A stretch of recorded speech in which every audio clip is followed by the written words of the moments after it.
ਇੱਥੇ ਬਾਬਾ ਸੋਹਣਾ ਕੰਧ ਸੀ, ਇੱਥੇ ਕੰਧ, ਅੱਛਾ ਜੀ, ਕੰਧ ਦੇ ਵਿੱਚ ਖੂਹੀ ਸੀ ਉੱਥੇ। ਅੱਛਾ ਖੂਹੀ ਸੀ ਇੱਥੇ ਸੀ, ਇੱਥੇ ਖੂਹੀ, ਖੂਹੀ ਵਾਲੀ ਥਾਂ ਤੇ ਉਹਨਾਂ ਨੇ ਆ ਪੰਪ ਲਾਇਆ। ਅੱਛਾ, ਤੇ ਖੂਹੀ ਸੀਗਾ ਤੇ ਇੱਧਰ ਸਾਡਾ ਘਰ ਸੀ ਤੇ ਦੂਜੇ ਪਾਸੇ ਚਾਚੇ ਦਾ ਘਰ ਸੀ ਤੇ ਦੋਵੇਂ ਘਰ ਸੀ। ਉਹ ਜਿਹੜੀ ਹੁੰਦੀ ਨਾ ਉਹਦੇ ਨਾਲ ਪਾਣੀ ਕੱਢ ਲੈਂਦੇ ਸੀ। ਜਿੱਥੇ ਰਹੇ ਅਸੀਂ 12 ਸਾਲ ਤੱਕ ਉੱਥੇ ਬੈਠੇ ਅਸੀਂ ਹੁਣ। ਹਾਂਜੀ ਤੇ ਬਹੁਤ ਸਵਾਦ ਹੈ ਆਪਣਾ। ਜ਼ਹੀਦ ਨੇ ਕਾਫੀ ਇੱਥੇ ਇਹੋ ਜਿਹੀ ਤਿਆਰੀ ਕੀਤੀ ਹੈ ਵੀ ਜਾਪਦਾ ਕਿ ਜਿਸ ਤਰ੍ਹਾਂ ਮੈਂ ਪ੍ਰਾਈਮ ਮਿਨਿਸਟਰ ਹੁੰਨਾ।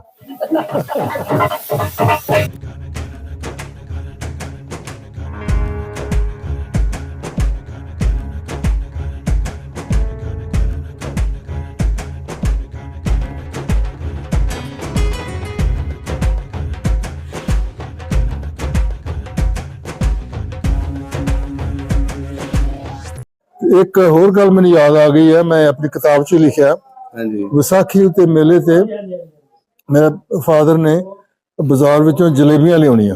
ਅੱਛਾ, ਜਲੇਬੀਆਂ ਲਾ ਕੇ ਤੇ ਪ੍ਰਸ਼ਤੀ ਉੱਤੇ ਜਲੇਬੀਆਂ ਰੱਖ ਦੇਣੀਆਂ, ਇਹ ਜਿਹੜੀਆਂ ਪ੍ਰਸ਼ਤੀਆਂ ਬਣੀਆਂ। ਹਾਂ, ਤੇ ਬਾਕੀ ਅਸੀਂ ਵਿਹੜੇ ਵਿੱਚ ਆਪਣਾ ਜਿਹੜਾ ਹੁੰਦਾ ਨਾ ਆਪਣਾ ਪਟਾਕੇ ਪਟੂਕੇ ਉਹ ਅਸੀਂ ਲਾਣੇ ਤੇ ਉਦੋਂ ਪਟਾਕਿਆਂ ਤੋਂ ਬਾਅਦ ਫਿਰ ਹੋਣਾ ਵੀ ਹੁਣ ਅਸੀਂ ਜਲੇਬੀਆਂ ਖਾਈ। ਤੇ ਮੈਨੂੰ ਯਾਦ ਹੈ ਜਿਹੜਾ ਮੇਰਾ ਛੋਟਾ ਬ੍ਰਦਰ ਸੁਰਜੀਤ, ਮੈਂ ਉਹ ਤੋਂ ਥੋੜਾ ਲੰਮਾ ਸਾਂ, ਉਹ ਮੈਨੂੰ ਕਹੇ ਭਾਜੀ ਉਹ ਜਲੇਬੀਆਂ ਨੂੰ ਡਰ ਨਹੀਂ ਲੱਗ ਰਿਹਾ ਕਲੀਆਂ ਨੂੰ। ਉਹਦਾ ਨਾਂ ਸੀ ਜੋਗਾ ਸਿੰਘ।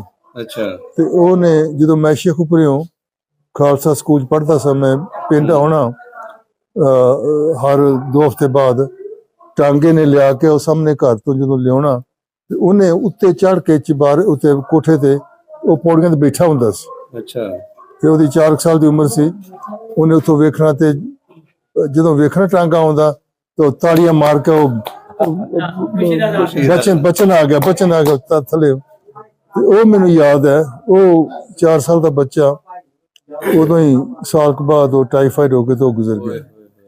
ਤੇ ਇਹ ਯਾਦਦਾਸ਼ਤਾਂ ਇਸ ਘਰ ਵਿੱਚ। ਸਰਦੀ ਬੜੀ ਪੈਂਦੀ ਸੀ, ਮੇਰੀ ਮਾਤਾ ਨੇ ਉਹਨਾਂ ਨੇ ਰਜਾਈ ਦਾ ਬਣਾ ਕੇ ਨਾ ਜਗ੍ਹਾ ਵਿੱਚ ਬਿਠਾ ਦੇਣਾ ਤੁਹਾਨੂੰ, ਤੇ ਕਹਿੰਦਾ ਵੀ ਬੱਚਨ ਤੂੰ ਬਾਹਰ ਨਹੀਂ ਆਉਣਾ ਕਿਉਂਕਿ ਸਰਦੀ ਆ। ਉਹਨਾਂ ਨੇ ਵਿਹੜੇ ਵਿੱਚ ਆਪਣਾ ਖਾਣ ਪੀਣ ਦਾ ਸਮਾਨ ਕਰਦੇ ਰਹਿਣਾ ਤੇ ਮੈਂ ਇਸ ਤਰ੍ਹਾਂ ਬੈਠੇ ਰਹਿਣਾ। ਅੱਛਾ, ਤੇ ਜਦੋਂ ਫਿਰ ਮਦਰ ਨੇ ਕਹਿਣਾ ਵੀ ਹੁਣ ਆ ਜਾ ਬਾਹਰ, ਮੈਂ ਰਜਾਈ ਕਰਕੇ ਤੇ ਮਾਰਾਂਗਾ। ਜਿਹੜਾ ਮੇਰਾ ਛੋਟਾ ਭਰਾ ਸੀ ਉਹਦਾ ਨਾਂ ਸੁਰਜੀਤ। ਅੱਛਾ, ਜਦੋਂ ਉਹ ਆਇਆ ਮੇਰੇ 2 ਸਾਲ ਛੋਟਾ ਸੀ ਤੇ ਮੇਰੀ ਮਦਰ ਨੇ ਉਹੀ ਉਹਨਾਂ ਨਾਲ ਵੀ ਇਹ ਤਿਆਰੀ ਕੀਤੀ, ਉਹਨੂੰ ਬਿਠਾ ਦਿੱਤਾ। ਉਹ ਜਦੋਂ ਮੇਰੀ ਮਦਰ ਨੇ ਉਹਦੇ ਲਈ ਕੰਡ ਕੀਤੀ, ਉਹਨੇ ਕਾਕਰ ਜਾਈ ਖੋ ਕੇ ਨੰਗਾ ਮਾਰ ਕੇ ਛਾਲ ਵਿੱਚ ਵਿਹੜੇ ਦੇ ਕਰੋ ਮੈਨੂੰ। ਮੇਰਾ ਤਾਂ ਉਹਦਾ ਸੁਭਾਅ ਟੋਟਲੀ 100% ਡਿਫਰੈਂਟ। ਅੱਛਾ,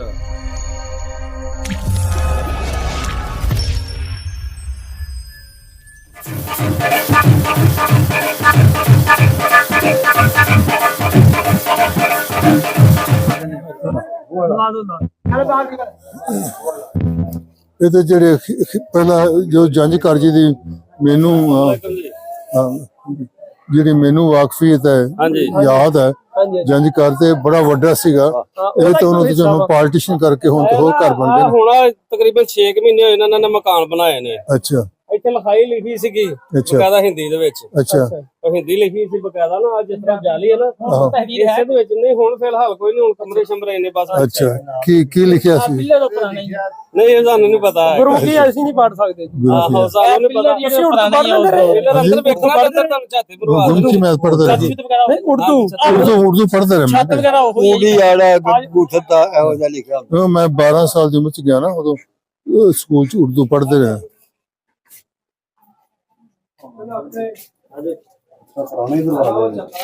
ਹਾਂਜੀ, ਇਹ ਪੁਰਾਣੀਆਂ ਛੱਤਾਂ ਹੋਈ ਹੈ ਪਹਿਲੇ। ਅੱਛਾ ਅੱਛਾ, ਇਹ ਖਿੜਕੀਆਂ ਵੀ ਬੜੀਆਂ। ਹਾਂ ਠੀਕ ਹੈ, ਇਹ ਹੁਣ 25 ਕਮਰਾ ਨਵਾਂ ਬਣਿਆ।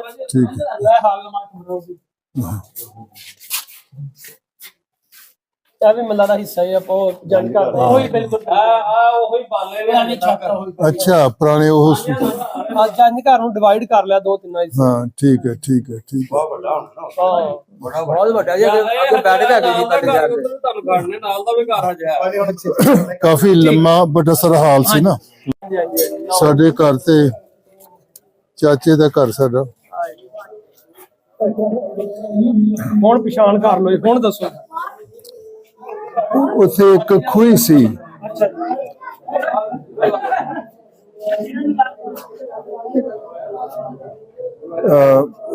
ਇੱਥੇ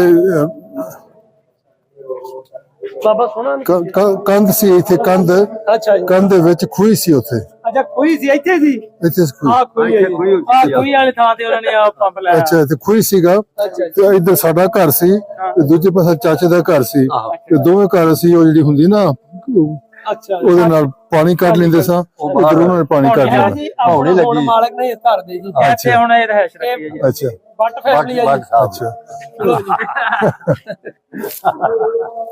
ਤੇ ਇੱਥੇ ਅੱਗੇ 2 ਕਮਰੇ ਹੁੰਦੇ ਸਨ ਤੇ ਪਿੱਛੇ ਇੱਕ ਪੁਰਾਣੀ ਛੱਤ ਹੈ ਕੋਈ ਪਿੱਛੇ ਸੇਮ ਯਾਰੀ ਅੱਗੋਂ ਮਸਤਰ ਦੇ ਉੱਤਰ ਪਸਾਰ ਸੀ ਪਿੱਛੇ। ਆ ਵੇਖੋ ਜੀ, ਥੋੜੀ ਬੜੀ ਪਛਾਣ ਚ ਹੋ ਰਿਹਾ ਜੀ। ਹਾਂ, ਆ ਛੱਤਾਂ ਸੇਮ ਹੀ ਆ ਜੀ ਪਹਿਲੀ। ਹਾਂ, ਇਹ ਅੱਗੇ ਇੱਥੇ ਅੱਗੇ ਖੁੱਲਾ ਜਗ੍ਹਾ ਸੀ, ਪਸਾਰ ਸੀ, ਆ ਕੰਧ ਨਹੀਂ ਸੀ ਵਿੱਚ, ਖੁੱਲਾ। ਤੇ ਪਿੱਛੇ ਦੇ 2 ਵੱਡੇ ਸਾਰੇ ਕਮਰੇ ਸਨ, ਇੱਕ ਪਾਸੇ ਇੱਕ ਦੂਜੇ ਪਾਸੇ। ਹਾਂ, ਇਹ ਵੇਖੋ ਉਦੋਂ ਦੀ ਜਾਲੀ ਆ। ਆ ਜਾਲੀ ਬਿਲਕੁਲ ਆਉਂਦੀ ਹੈ, ਇਹ ਮੈਨੂੰ ਯਾਦ ਹੈ।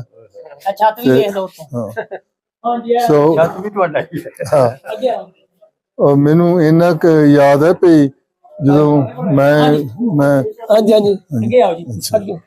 ਇਹ ਦੇਖੋ ਜੀ, ਇਹ ਬਰਤਨ ਰੱਖਣ ਵਾਲੀ ਪੜਛੱਤੀ ਤੁਹਾਡੇ ਜ਼ਮਾਨੇ ਦੀ ਬਣੀ ਹੋਈ ਆ। ਬਿਲਕੁਲ ਬਿਲਕੁਲ ਯਾਦ। ਪੁਰਾਣੀ ਆ। ਹੁਣ ਤੇ ਇਹ ਕਮਰਾ ਛੋਟਾ ਹੋ ਗਿਆ, ਮੇਰਾ ਖਿਆਲ ਸ਼ਾਇਦ ਇਹ ਚ ਕੋਈ ਕੰਧ ਕੁੰਧ ਲਾਈ ਹੋਵੇ। ਤੇ ਇੰਨਾ ਕੁ ਯਾਦ ਹੈ ਵੀ ਜੋ ਸਰਦੀ ਬੜੀ ਹੁੰਦੀ ਸੀ ਨਾ। ਇਹ ਛੱਤ ਵੀ ਸੇਮ ਉਹੋ ਹੀ ਅਜੇ ਤੱਕ ਉੱਪਰ ਦੀ ਜਿਹੜੀ ਹੈ ਨਾ, ਉਹੋ ਹੀ ਬਾਲੇ ਉਦੋਂ ਦੀ ਤਿਆਰੀ ਛੱਤ ਬਣੀ ਹੈ। 1:15 ਵਜੇ ਤੱਕ। ਤੇ ਹੁਣ ਕਿੰਨੀਆਂ ਫੈਮਲੀਆਂ ਇੱਥੇ ਰਹਿੰਦੀਆਂ ਨੇ ਇਸ ਘਰ ਚ? ਹਾਂਜੀ, ਅੱਧਾ ਘੰਟਾ ਲੱਗ ਜਾਣਾ। ਅੱਛਾ, ਤੇ ਇੱਥੇ ਡਿਵਾਈਡ ਕਰ ਲਿਆ ਤੇ 2 ਫੈਮਲੀ ਰਹਿੰਦੇ, ਇੱਕ ਪੁਰਾਣੀ ਹਵੇਲੀ ਚ ਨੇ ਕਰ ਲੈਂਦੇ ਨੇ। ਮੈਂ ਇਹਦਾ ਕਰਦਾ। ਅੱਛਾ ਅੱਛਾ। ਤੇ ਇਸ ਘਰ ਦਾ ਬਾਕੀ ਹਿੱਸਾ ਕਿਹਦੇ ਕੋਲ ਹੈ? ਉਹ ਵੀ ਬਿਲਕੁਲ, ਉਹ ਵੀ ਇਹਨੇ। ਅੱਛਾ, ਤੁਹਾਡੇ ਕਿਹੜੇ ਇਲਾਕੇ ਚ ਆਏ ਸੀ? ਅੱਛਾ, ਇਹ ਆਏ ਦੇ ਹਿੰਦੁਸਤਾਨ ਚ ਕਿਹੜੇ ਇਲਾਕੇ ਚ? ਇਹ ਮੇਰਾ ਖਿਆਲ ਹੈ ਆਏ ਦੇ ਵਿੱਚ ਤੇੜੀ ਸਾਰਾ ਮਹੱਲਾ ਅੱਛਾ। ਕਿਹੜਾ ਸੀ? ਜ਼ਿਲ੍ਹਾ ਅੰਮ੍ਰਿਤਸਰ ਹੀ। ਜ਼ਿਲ੍ਹਾ ਅੰਮ੍ਰਿਤਸਰ ਤੇ ਤੇੜੀ ਪਿੰਡ ਸੀ ਖਰੇ ਕੋਈ। ਕਿਹੜੀ ਬਰਾਦਰੀ ਆਪਣੀ? ਅੱਛਾ। ਤਹਿਸੀਲ ਅੰਬਾਲਾ।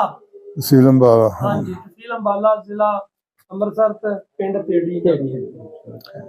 ਇਸ ਘਰ ਵਿੱਚ 12 ਸਾਲ ਦੀ ਉਮਰ ਤੱਕ ਤੁਹਾਡਾ ਕਿਹੜਾ ਕਮਰਾ ਸੀ? ਬੜੀਆਂ ਯਾਦਦਾਸ਼ਤਾਂ ਸਨ ਉਹ ਘਰ ਵਿੱਚ। ਇੰਨਾ ਕੁ ਮੈਨੂੰ ਪਤਾ ਵੀ ਇੱਕ ਜਿਹੜਾ ਸਾਡਾ ਓਰੀਜਨਲ ਘਰ ਸੀ, ਉੱਤੇ ਇੱਕ ਚੁਬਾਰਾ ਸੀ। ਅੱਛਾ, ਚੁਬਾਰਾ ਸੀ, ਪੂਰੇ ਘਰ ਚ ਨਹੀਂ ਸੀਗਾ, ਥੋੜੇ ਜਿਹੇ ਏਰੀਏ ਸੀਗਾ।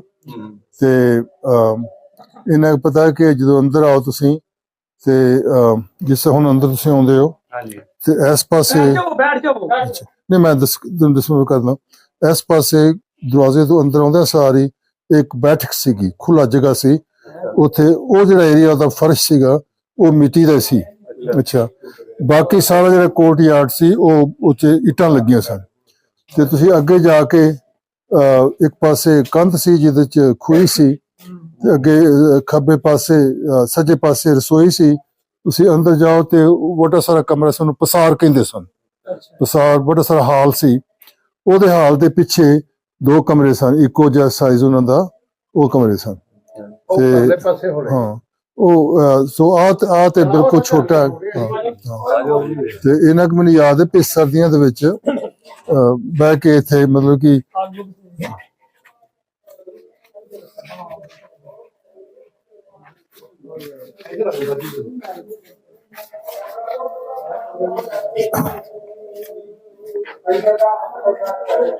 ਬਾਕੀ ਇਹ ਵੀ ਹਿੱਸਾ ਹੈ ਜੀ। ਅੱਛਾ ਅੱਛਾ। ਬੜਾ ਸਾਰਾ ਕਮਰਾ ਜਿਹਦੀ ਗੱਲ ਕਰਦਾ ਜੀ, ਇਹ ਜੀ ਬੜਾ ਸਾਰਾ ਕਮਰਾ ਜਿਹਦੀ ਗੱਲ ਕਰਦਾ। ਅੱਛਾ, ਹਾਂ, ਇਹ ਦੇਖੋ ਇਹਦੀ ਬੱਤੀ ਲਾਈਟ ਬਾਲ ਦੇ। ਹਾਂ, ਅਸਲ ਚ ਜੇ ਤੁਸੀਂ ਆ ਜਿਹੜੀ ਕੰਧ ਹੈ ਮੇਰੇ ਖਿਆਲ ਬਾਅਦ ਚ ਹੋਈ ਹੈ, ਕਿਉਂਕਿ ਜਿਹੜਾ ਕਮਰਾ ਹੈ ਨਾ ਇਹ ਜਿੰਨਾ ਆਏਗਾ ਤੇ ਉਹ ਤੁਸੀਂ ਮਿਲਾ ਲਓ, ਇਹ ਕਮਰਾ ਸੀ ਵੱਡਾ ਸਾਰਾ ਤੇ ਇਹਦੇ ਪਿੱਛੇ ਜਿਹੜੇ 2 ਕਮਰੇ ਸਨ ਇੱਕੋ ਹੀ ਸਾਈਜ਼ ਦੇ। ਹੁਣ ਇਹ ਯਕੀਨ ਹੈ ਵੀ ਘਰ ਇਹੋ ਹੀ ਸੀਗਾ, ਇਹ ਪੱਕਾ ਯਕੀਨ ਘਰ ਇਹ ਚੌਸ਼ਤੀਰੀਆਂ ਦਾ ਹਾਲ ਹੈ। ਹਾਂ, ਹਾਂਜੀ, ਇਹ ਪਿਛਲੇ ਪਾਸੇ 2 ਘਰ ਇਹੋ ਸੀ। ਹਾਂ ਬਕਾਇਦਾ ਇਹ ਜਾਪਦਾ ਵੀ ਇਹ ਛੱਤ ਹੋਈ ਹੈ ਪੁਰਾਣੀ। ਕੁਛ ਨਹੀਂ ਚੇਂਜਿੰਗ ਹੋਇਆ, ਸਿਰਫ ਪੇਂਟ ਹੀ ਹੋਇਆ। ਤੇ ਇੱਕ ਹੋਰ ਮੈਨੂੰ ਗੱਲ ਥੋੜੀ ਜਿਹੀ ਯਾਦ ਹੈ, ਉਹ ਇਹ ਸੀ ਵੀ ਜਿਹੜਾ ਵੱਡਾ ਕਮਰਾ ਸੀ ਇਹਦੇ ਇਸ ਕੋਨੇ ਤੇ ਇੱਕ ਸੀ ਉਹ ਆਪਣਾ ਉਹਨੂੰ ਪ੍ਰਛਤੀ ਕਹਿੰਦੇ ਸਨ।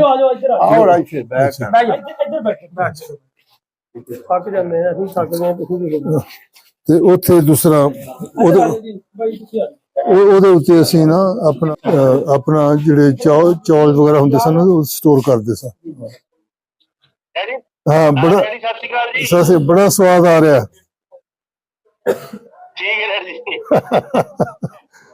ਔਰ ਆਪਣੇ ਪੁਰਾਣੇ ਜਿੱਥੇ ਮੇਰੀ ਜਿੱਥੇ ਰਹੇ ਅਸੀਂ 12 ਸਾਲ ਤੱਕ ਉੱਥੇ ਬੈਠੇ ਅਸੀਂ ਹੁਣ।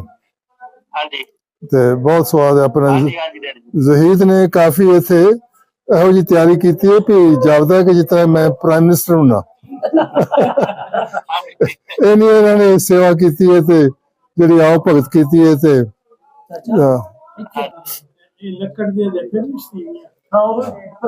ਪੁਰਾਣੀ ਉਹੀ ਸਥਿਤੀ ਹੈ। ਅੱਛਾ ਸਰਦਾਰ ਜੀ, ਕਿੱਦਾਂ ਦਾ ਲੱਗਾ ਤੁਹਾਨੂੰ ਆਪਣਾ ਘਰ ਵੇਖ ਕੇ, ਆਪਣਾ ਪਿੰਡ ਵੇਖ ਕੇ?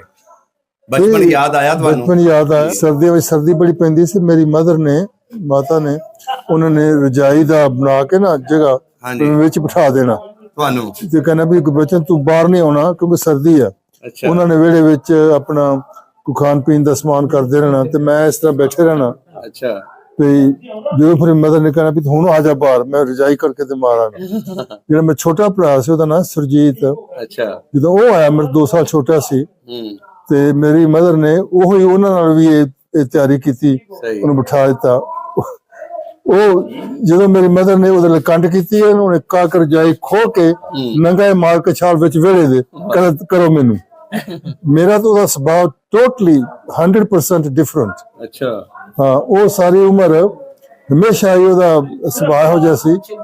ਮੈਂ ਜੋ ਮੈਨੂੰ ਮਾਪੇ ਕਹਿਣ ਵੀ ਆ ਕਰ ਉਹ ਕਰ, ਮੈਂ ਬਿਲਕੁਲ ਉਹ ਕਰ ਲੈਣਾ। ਉਹ ਬਿਲਕੁਲ ਬਾਗੀ ਸੀ ਸ਼ੁਰੂ ਤੋਂ। ਅੱਛਾ। ਸਹੀ ਹੋ ਗਿਆ। ਤੇ ਇਹ ਯਾਦਦਾਸ਼ਤ ਮੈਨੂੰ ਪਿੰਡ ਦੀ ਹੈ। ਇੱਕ ਹੋਰ ਗੱਲ ਮੈਨੂੰ ਯਾਦ ਆ ਗਈ ਹੈ, ਮੈਂ ਆਪਣੀ ਕਿਤਾਬ 'ਚ ਲਿਖਿਆ। ਵਿਸਾਖੀ ਉੱਤੇ ਮੇਲੇ ਤੇ ਮੇਰੇ ਫਾਦਰ ਨੇ ਬਾਜ਼ਾਰ ਵਿੱਚੋਂ ਜਲੇਬੀਆਂ ਲਿਆਉਣੀਆਂ। ਅੱਛਾ। ਜਲੇਬੀਆਂ ਲਾ ਕੇ ਤੇ ਪ੍ਰਛਤੀ ਉੱਤੇ ਜਲੇਬੀਆਂ ਰੱਖ ਦੇਣੀਆਂ। ਇਹ ਜਿਹੜੀਆਂ ਪ੍ਰਛਤੀਆਂ ਬਣੀਆਂ। ਹਾਂ। ਤੇ ਬਾਕੀ ਅਸੀਂ ਵਿਹੜੇ ਵਿੱਚ ਆਪਣਾ ਜਿਹੜਾ ਹੁੰਦਾ ਨਾ ਆਪਣਾ ਪਟਾਕੇ ਪਟੂਕੇ ਉਹ ਅਸੀਂ ਲਾਣੇ। ਤੇ ਉਦੋਂ ਪਟਾਕਿਆਂ ਤੋਂ ਬਾਅਦ ਫਿਰ ਹੋਣਾ ਵੀ ਹੁਣ ਅਸੀਂ ਜਲੇਬੀਆਂ ਖਾਈ। ਤੇ ਮੈਨੂੰ ਯਾਦ ਹੈ ਜਿਹੜਾ ਮੇਰਾ ਛੋਟਾ ਬ੍ਰਦਰ ਸੁਰਜੀਤ, ਮੈਂ ਉਹ ਤੋਂ ਥੋੜਾ ਲੰਮਾ ਸਾਂ, ਉਹ ਮੈਨੂੰ ਕਹੇ ਭਾਜੀ ਉਹ ਜਲੇਬੀਆਂ ਨੂੰ ਡਰ ਨਹੀਂ ਲੱਗ ਰਿਹਾ ਕਲੀਆਂ ਨੂੰ? ਮੈਂ ਕਿਹਾ ਜੇ ਅਸੀਂ ਜਲੇਬੀਆਂ ਖਾਈਆਂ ਤਾਂ ਮਾਰ ਪੈਣੀ ਸਾਨੂੰ, ਤਾਂ ਪੁੱਛਣ ਤੋਂ ਬਗੈਰ ਨਹੀਂ ਖਾਣੀਆਂ। ਤੇ ਉਹ ਮੇਰਾ ਬ੍ਰਦਰ ਇੱਥੇ ਇੱਕ ਮੈਨੂੰ ਹੋਰ ਯਾਦ ਹੈ, ਸਾਡਾ ਚੌਥੇ 4 ਬ੍ਰਦਰ ਸਾਂ ਇੱਥੇ, ਉਹਦਾ ਨਾਂ ਸੀ ਜੋਗਾ ਸਿੰਘ। ਅੱਛਾ। ਤੇ ਉਹਨੇ ਜਦੋਂ ਮੈਂ ਸ਼ੇਖੂਪੁਰਿਓਂ ਖਾਲਸਾ ਸਕੂਲ ਪੜ੍ਹਦਾ ਸਾਂ, ਮੈਂ ਪਿੰਡ ਆਉਣਾ ਹਰ 2 ਹਫ਼ਤੇ ਬਾਅਦ, ਟਾਂਗੇ ਨੇ ਲਿਆ ਕੇ ਉਹ ਸਾਹਮਣੇ ਘਰ ਤੋਂ ਜਦੋਂ ਲਿਆਉਣਾ ਤੇ ਉਹਨੇ ਉੱਤੇ ਚੜ੍ਹ ਕੇ ਚਬਾਰੇ ਉੱਤੇ ਕੋਠੇ ਤੇ ਉਹ ਪੌੜੀਆਂ ਤੇ ਬੈਠਾ ਹੁੰਦਾ ਸੀ। ਅੱਛਾ। ਤੇ ਉਹਦੀ 4 ਸਾਲ ਦੀ ਉਮਰ ਸੀ। ਉਹਨੇ ਉੱਥੋਂ ਵੇਖਣਾ ਤੇ ਜਦੋਂ ਵੇਖਣਾ ਟਾਂਗਾ ਆਉਂਦਾ ਤੇ ਤਾੜੀਆਂ ਮਾਰ ਕੇ ਉਹ ਬਚਨ ਆ ਗਿਆ ਥੱਲੇ। ਤੇ ਉਹ ਮੈਨੂੰ ਯਾਦ ਹੈ, ਉਹ 4 ਸਾਲ ਦਾ ਬੱਚਾ ਉਦੋਂ ਹੀ ਸਾਲ ਕੁ ਬਾਅਦ ਉਹ ਟਾਈਫਾਈਡ ਹੋ ਕੇ ਤੋਂ ਗੁਜ਼ਰ ਗਿਆ। ਤੇ ਇਹ ਯਾਦਦਾਸ਼ਤਾਂ ਇਸ ਘਰ ਨਾਲ ਹੈ। ਤੇ ਪਿੰਡ ਦੇ ਲੋਕਾਂ ਨੇ ਕਿਦਾਂ ਦਾ ਇਸਤਕਬਾਲ ਕੀਤਾ? ਬਹੁਤ ਜ਼ਿਆਦਾ। ਇਹ ਤੇ ਮਕਾਨ ਅੱਜ ਵੀ ਉਹੀ ਹਾਲਤ ਆ, ਦਰਵਾਜ਼ੇ ਵੀ ਉਹੀ ਪੁਰਾਣੇ ਲੱਗੇ ਹੋਏ ਆ। ਬਿਆਨ ਨਹੀਂ ਕਰ ਸਕਦੇ ਜੋ ਪਿਆਰ ਮੁਹੱਬਤ ਦਿਖਾਈ ਹੈ। ਤੁਸੀਂ ਮਾਸ਼ਾਅੱਲਾ 57 ਮੁਲਕ ਫੇਰੇ ਨੇ, ਤੁਸੀਂ ਦੱਸਿਆ। ਹਾਂਜੀ 57 ਮੁਲਕ ਫੇਰੇ ਤੁਸੀਂ। ਹਾਂਜੀ। ਇੱਥੇ ਆ ਕੇ ਕਿਦਾਂ ਦਾ ਲੱਗਿਆ ਤੁਹਾਨੂੰ ਪਾਕਿਸਤਾਨ ਚ? ਮੈਨੂੰ ਇਹ ਲੱਗਾ ਕਿ ਜੋ ਲੋਕਾਂ ਦਾ ਪਿਆਰ ਹੈ ਬੜਾ ਜੈਨੂਇਨ ਹੈ, ਅਸਲੀ ਹੈ, ਬਨੌਟੀ ਨਹੀਂ। ਜਿਹੜੇ ਇਹਨਾਂ ਨੇ ਆਪਣਾ ਪਿਆਰ ਤੇ ਮੁਹੱਬਤ ਤੇ ਖਿਆਲਤ ਜ਼ਾਹਰ ਕੀਤੇ ਨੇ, ਇਹ ਬੜੇ ਅਸਲੀ ਨੇ। ਤੇ ਮੈਨੂੰ ਐਸਾ ਲੱਗਾ ਵੀ ਜਿਸ ਤਰ੍ਹਾਂ ਮੈਂ ਇੱਕ ਘਰ ਤੋਂ ਵਿਛੜਿਆ ਸਾਂ 77 ਸਾਲ ਤੇ ਉਹਦੇ ਨਾਲ ਹੁਣ ਦੁਬਾਰਾ ਕਨੈਕਸ਼ਨ ਬਣ ਗਿਆ। ਵਾਹ ਜੀ। ਇਹ ਜਜ਼ਬਾਤ ਹੈ ਮੇਰਾ, ਲਫ਼ਜ਼ਾਂ 'ਚ ਮੁਸ਼ਕਲ ਹੈ ਡਿਸਕ੍ਰਾਈਬ ਕਰਨਾ। ਤੇ ਜ਼ਿੰਦਗੀ ਬਦਲ ਜਾਂਦੀ ਹੈ। ਹੁਣ ਸਮਝੋ ਕਿ 77 ਸਾਲ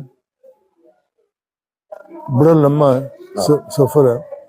70 ਸਾਲ ਕਈ ਲੋਕ ਵਿਛੜ ਗਏ ਤੁਹਾਡੇ ਨਾਲ। ਹਾਂਜੀ, ਕਈ ਲੋਕ ਵਿਛੜ ਕੇ ਜਿਹੜੇ ਇੱਥੋਂ ਨਾਲ ਗਏ ਸੀ ਤੁਹਾਡੇ। ਬਿਲਕੁਲ ਬਿਲਕੁਲ। ਯਾ ਮੇਰੇ ਦੋਸਤਾਂ ਮਿੱਤਰਾਂ ਜਿਹੜੇ ਸਾਡੇ ਹਾਈ ਸਕੂਲ ਸਨ, ਹਾਂਜੀ, ਕੋਈ ਹੈ ਬਾਕੀ।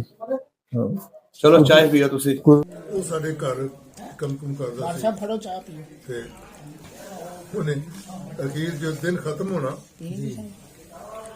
ਮੈਨੂੰ ਯਾਦ ਉਹਨੇ ਉਹਨਾਂ ਬਾਹਰ ਨੂੰ ਤੇ ਇੱਥੇ ਖਲੋ ਕੇ ਉਹਨੇ ਇਸ ਤਰ੍ਹਾਂ ਇੱਥੇ ਖੁਰਕਣਾ।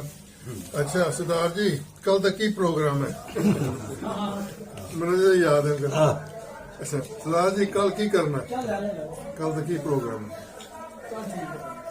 ਤੇ ਸਾਡੇ ਹੁਣ ਘਰ ਦਰਵਾਜ਼ਾ ਹੈ, ਉਤੋਂ ਅਗਲੇ ਪਾਸੇ ਬਾਹਰ ਵਾੜਾ ਸੀ ਜਿਸ ਡੰਗਰ ਸਾਹਿਬ ਤੇ ਇੱਕ ਖੋਤੀ ਹੁੰਦੀ ਸੀ। ਤੇ ਜਿਹੜਾ ਮੇਰਾ ਸਾਰਿਆਂ ਤੋਂ ਮਿਡਲ ਬ੍ਰਦਰ ਆ ਮੁਹੱਬਤ, ਉਹ 6-7 ਸਾਲ ਦਾ ਹੋਵੇਗਾ। ਉਹ ਜਾ ਕੇ ਨਾ ਖੋਤੂ ਨੇ ਐਵੇਂ ਸੋਟੀ ਲੈ ਕੇ ਤੁਹਾਨੂੰ ਛੇੜੇ ਤੇ ਚਿਰਾਗੇ ਨੇ ਕਿਹਾ, ਕਹਿੰਦਾ ਇਹ ਦਲੱਤੇ ਮਾਰਦੀ ਹੈ। ਕਹਿੰਦਾ ਲੈ ਖੋਤੀ ਮੇਰੀ ਹੈ। ਤੇ ਇੰਨੀ ਗੱਲ ਕਹੀ ਉਹਨੇ, ਮਾਰਾ ਦਲੱਤਾ। ਵਾਹ ਜੀ ਵਾਹ। ਉਹ ਗੱਲ ਯਾਰ ਬਾਬਾ ਚਿਰਾਗਾ ਵੀ ਘੁਮਿਆਰ ਸੀ? ਨਹੀਂ, ਉਹ ਤੇ ਹਯਾਤ ਅਹਿਮਦ ਦਾ ਛੋਟਾ ਭਰਾ ਸੀ। ਉਹਨੂੰ ਹਯਾਤ ਅਹਿਮਦ ਉਹਦਾ ਬੜਾ ਪੋਲੀਟੀਕਲ ਲੀਡਰ ਸੀਗਾ। ਮਲਕ ਹਯਾਤ ਜਿਹੜਾ ਸੀ ਇਹ ਹਯਾਤ ਅਹਿਮਦ ਹਯਾਤ ਦਾ ਭਰਾ ਸੀ। ਕਿਹੜਾ ਮਲਕ ਹਯਾਤ ਭਲਾ? ਉਹ ਫੌਜ ਦਾ ਰਾਈ ਸੀ। ਰਾਈ ਉਹ ਇੰਨਾ ਗਾਸ ਦੁੱਧ ਵਾਲਿਆ ਜੋ। ਆਹੋ, ਇਸ ਟਾਈਮ ਸਾਰਿਆਂ ਦੇ ਸਾਹਮਣੇ ਨਹੀਂ